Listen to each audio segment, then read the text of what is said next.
video de esta sección de simulación matemática de yacimientos. En esta ocasión vamos a hablar sobre la diferencia o qué hay de diferente entre el método explícito y el método implícito. Recordemos que en el video pasado hablamos sobre el método explícito e hicimos un ejercicio de cómo se resolvía este a partir del lenguaje de programación en Python. Muy bien, en esta ocasión te voy a hablar de la teoría que diferencia uno y otro. Muy bien. Hay métodos y formas de cómo discretizar el espacio en la simulación de yacimientos. Este tema es muy importante ya que al momento de nosotros queramos hacer una simulación de un yacimiento, tenemos que especificar cómo es el espacio de este yacimiento, ¿no? Esta representación se hace con dos formas de hacerlo. Estas formas de hacerlo son tanto el método explícito y el método implícito. ¿Qué diferencia o qué relaciona todo esto? Es tratar de pronosticar el comportamiento de yacimiento al cambio de una presión, ¿no? Al cambio de un tiempo, que es cómo se va produciendo la vida. ¿Qué pasa cuando la presión va decreyendo? ¿Cómo se afectan sus propiedades? ¿Cómo se va a afectar la producción futura? Y ese análisis es unas cosas muy importantes que vamos a llevar a cabo de esta simulación. Entonces, de esta manera tenemos dos métodos. Aquí tenemos el método explícito, que es poco confiable, que hemos hablado de en el video anterior, y además el método implícito, que es el fiable y es justamente el cual se utiliza muchísimo en la industria. Sea la forma de resolución de cómo se quiere llevar a cabo, si quieres a partir de no sé, curvas de flujo, diferencias finitas, elemento finito, volumen finito, cómo se resuelve es independiente. El método implícito es cómo se va a calcular todo ese tipo de matrices y ecuaciones, ¿no? Entonces eso es como la forma de resolución del mismo. Entonces esa es la base importante, ¿no? Dice que tú al momento de discretizar en el espacio, tú defines un punto, ¿no? Este punto o este espacio que tú estás definiendo se le conoce como bloque o celda, ¿no? Es un área en el cual tú vas a abarcar el yacimiento. Por lo general se representa, en un cubo de manera regular, pero ya conforme el yacimiento vaya cambiando forma, pues va a ser representado de diferente manera. El cubo ya no puede ser regular, sino va a ser una esfera, una forma de este tipo de cubo, pero ya de otro tipo de modelo, pero justamente va a discretizar este espacio, ¿no? Y entre más discretizado este espacio se encuentre, quiere decir que va a tener más cubos. Tú puedes representar el yacimiento completo con un cubo gigante, pero si tú lo discretizas en dos cubos más pequeños, en 4, en 8, en 6, vas a tener las propiedades mejor representadas, va a ser más exacto el modelo, pero vas a aumentar también la complejidad del mismo. Eso es también lo que conlleva. Ahora, tú puedes discretizar en el espacio y aquí tenemos dos ejemplos, ¿no? En la parte izquierda tenemos el yacimiento como si fuera un óvalo y vemos la curva, ¿no?, de saturación, que si nos vamos a la parte izquierda, que supongo donde está el pozo de inyección, y en la parte derecha está el pozo de producción, quiere decir que estamos inyectando agua, ¿no? Entonces a 75% de agua en la parte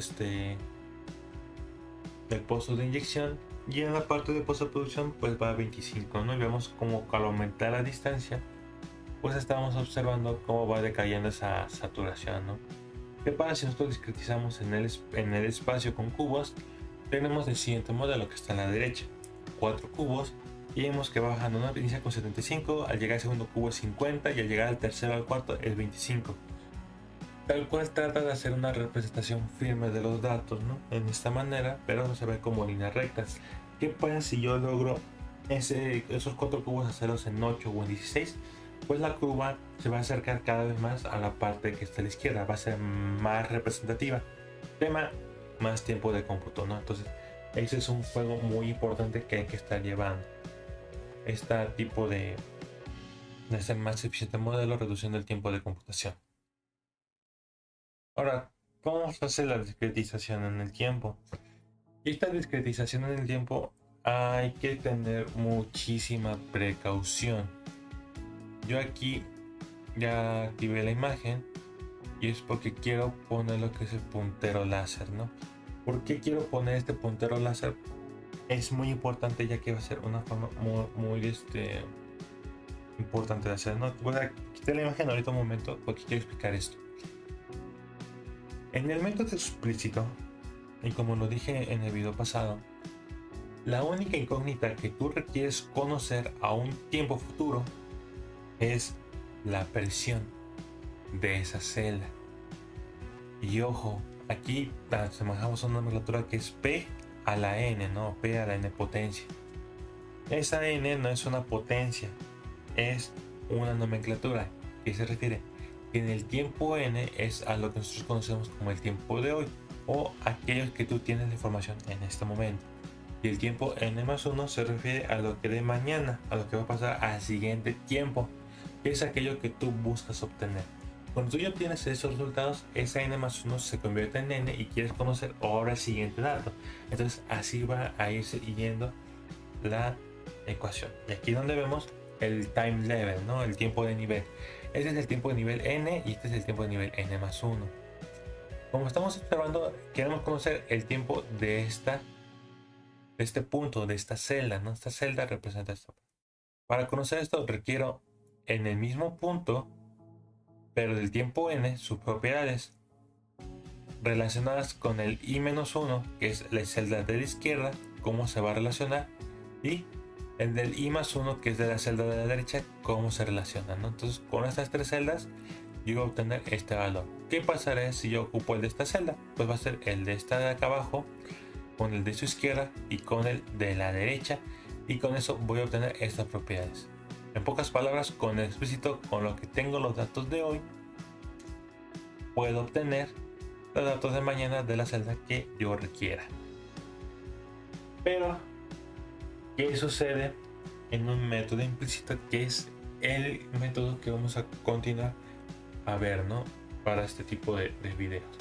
Dice que el método implícito dice que para conocer el valor n+1 en una celda es necesario contar con la información del tiempo de n+1. Un poco confuso. ¿Qué me está queriendo decir?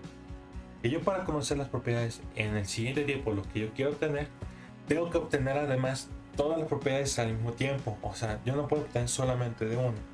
Aquí en el explícito, lo que sucede, que voy a regresar, es que yo solamente a partir de mis datos de hoy puedo obtener de mañana de 1, pero en el tiempo implícito yo tengo que obtener toda esta hilera de n+1 al mismo tiempo. No puedo obtener dato por dato, tienen que ser todos al mismo tiempo. Entonces con esa discretización se va a manejar de esta manera. ¿Qué me está diciendo?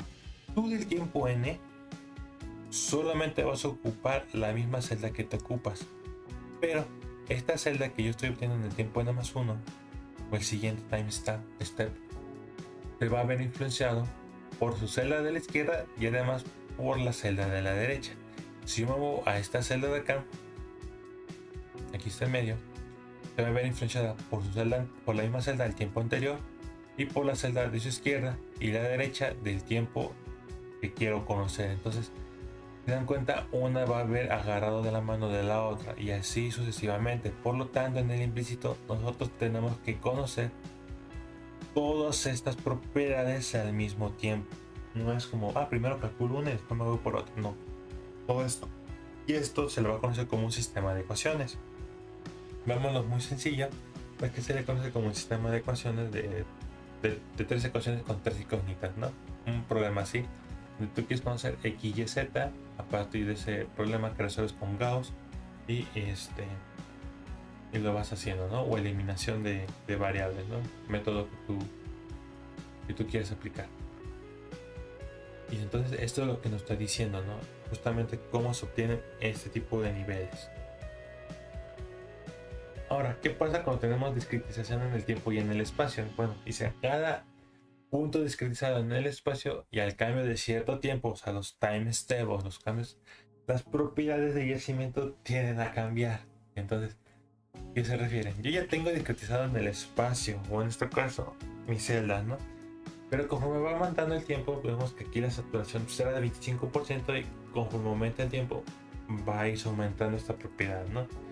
¿Qué quiere decir? Que cuando estamos en el time step, estamos time step 1, 2, 3 o 4, va a tratar de ejemplificar más esta curva, ¿no? ¿Qué pasa? Entre menos el time step, pues va a ser una mejor representación o se va a acercar más a la realidad de cómo es el comportamiento de esta figura, ¿no? ¿Qué pasa aquí? Aquí tenemos solamente 6 time steps, pero ¿qué pasa si fueran 32? Pues el cálculo será más exacto y obviamente la curva sería más parecida a la de la izquierda, y con eso tenemos una mejor representación de nuestros datos. Ahora, muy importante, hay que hablar de los nodos, ¿no? Estos nodos son los importantes, ya que a partir de ese punto se encuentran localizadas todas nuestras propiedades del yacimiento. Entonces, tenemos varias formas de cómo se van a clasificar esta información, pero una interesante se le conoce como nodos centrales, ¿no? Que nos indica que la propiedad se encuentra justamente en el centro de la celda o el bloque. ¿Cómo se representa aquí? A pesar de que la celda y el bloque tenga un delta Y1, un delta X1, un delta Y2, un delta X2 y así sucesivamente, pues la propiedad se encuentra justamente en el centro. Entonces eso es algo muy característico y muy importante de tener en notación, ¿no? Pero también tenemos la parte de nodos distribuidos. Estos nodos distribuidos, como aquí se van representando, hay varias formas de hacerlo, ¿no? Tanto en una dimensión como en dos, ¿no? Esta es una imagen muy representativa de cómo se ven los nodos distribuidos en esta forma, y son los puntos negros, ¿no? Dice que estos nodos se encuentran en los límites de las celdas o bloques, y este método es mucho más exacto que el de nodos centrales, ¿no? Porque en el nodo central tú de una celda solamente tienes el centro, pero aquí de una celda tienes 4 puntos, ¿no? Entonces con esos 4 puntos hacen una mejor representación, ¿no? Y hay esquemas de bloques de 5, de 7 o de 9 direcciones, pero eso ya son para modelos un poquito más de representarlo, ¿no? Como tú lo quieras hacer, y las ecuaciones obviamente van a cambiar. Pero esta es una forma. Digo, hay otra manera donde manejan nodos distribuidos, en la cual la primera celda, supongamos, desde aquí nada más tengo la primera línea, el primer punto se encuentra en esta zona de acá, en la esquina. En la segunda celda está en el centro, en la tercera celda está en el centro, pero en la cuarta celda, que es la última, se encuentra en la otra esquina, ¿no? En donde está ahorita el puntero láser. Entonces es otra forma de cómo está manejando esta información, ¿no? Entonces, teniendo este conocimiento, ya vamos a pasar a lo que es definir cómo se va a armar un método implícito, qué ecuaciones se van a ocupar y el algoritmo de solución, que en este caso va a ser el método de Thomas, lo vamos a ver y cómo se resuelve con un ejercicio. Entonces, pues antes de empezar sobre un módulo de simulación de yacimientos implícito, hay que ver el método de Thomas, que va a ser teoría y un ejercicio, y el método de cómo se obtienen las ecuaciones del método implícito y el ejercicio del método implícito, ¿no? Para la resolución del mismo.